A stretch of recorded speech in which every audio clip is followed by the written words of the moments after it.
Hello everyone and good afternoon po sa ating lahat. Ayan, so today, magka-claim po tayo today ng ating mining machines dito sa ating account guys, no? So we have 42. Ayan, 44.91.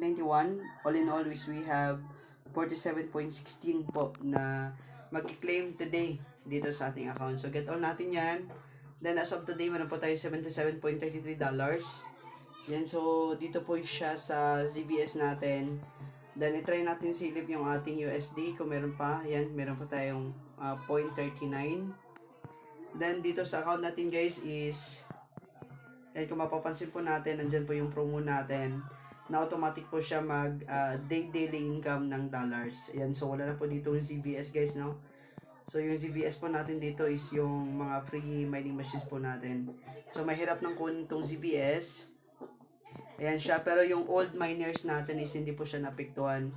ZBS pa din yung kanyang money earnings, no? So dito, yan, kung makikita nyo, yun lahat ng ating mga machines. Okay, so yung expired machines natin ay I think 4. 1, 2, 3, 4. Ayan, 5 na yung expired machines natin. Then yung running machines natin dito is I guess umabot na po ito ng 30 plus. Okay, 31, I think 31. Okay, pero yung minus po natin dito is 18. Then yung ating, I think yung ating pre-mining machines dito from our invite is umabot na po siya ng 13 or 14.